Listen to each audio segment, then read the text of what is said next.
Hey there, I'm Brittany Smith, and welcome to Filmmaker Symposium. Are you the kind of person who likes to avoid conflict? Well, if you are, I completely identify because I'm exactly the same way. But when it comes to being a good screenwriter, we have to completely embrace conflict. And here's why.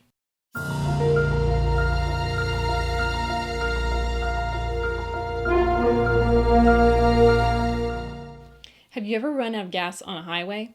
Well, if you've run out of gas, obviously you stop, and then you're waiting for AAA or for someone else to come help you. Now, you might be able to watch the birds go by and the cars go back and forth, but you're not going anywhere. That car is not going to be moving forward. It's the same with a story. A story is like a car with many parts. And if you have conflict, you're feeding your story gas, and you will be moving forward. Now, a common problem with beginning filmmakers is that they'll craft a story that has lots of exposition in it rather than conflict. For instance, if you're trying to set up a story, you might say something like, man wakes up, goes to get his newspaper, goes back inside to heat his coffee, and then feeds his dog. Now, you might be thinking that you're setting up your character to be a certain way in a certain world, but your scene is entirely exposition and has no conflict. Now, if we want to engage an audience, we have to have conflict. We must be masters of the craft of conflict.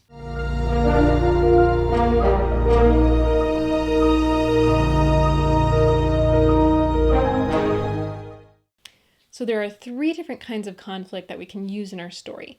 Now, the first one would be inner conflict. Now, inner conflict has to do with the inner struggles that human beings deal with.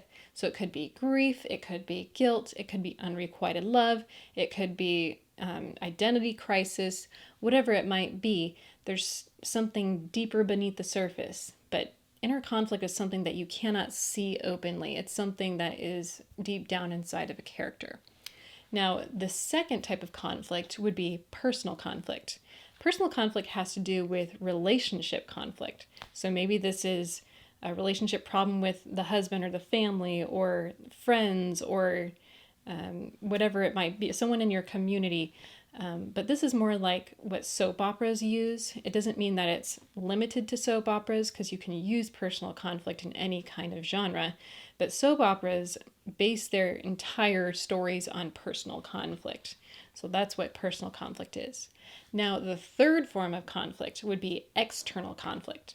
Now, external conflict is the obvious conflict. It's the battle against the institution or the society or maybe the natural disaster, whatever might be obvious to your viewer.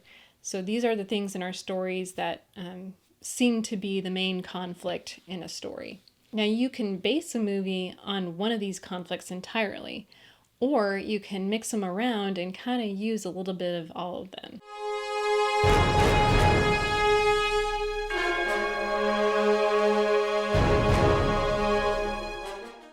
So depending on your story, you need at least one of these conflicts that drives your story forward.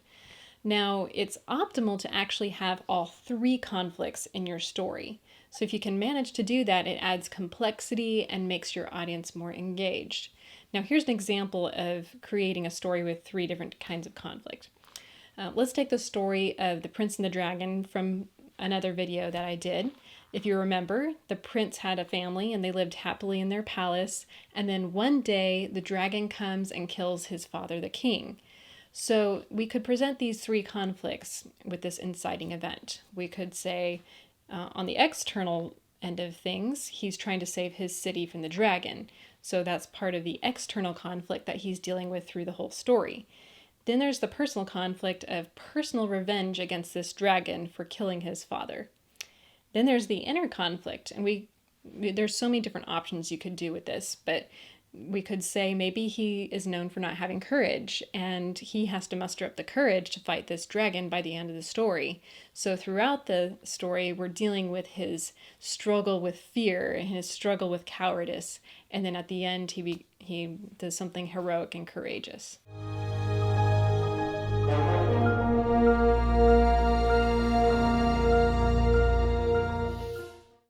So, what are some movies that you have seen that contain all three of these conflicts?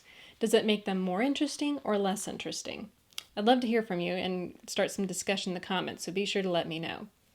Now, if you want to know more about these detailed things about story and how to create a story, be sure to check out my book recommendations in the description. I also have a lot of other recommendations under there, so feel free to browse through that description area.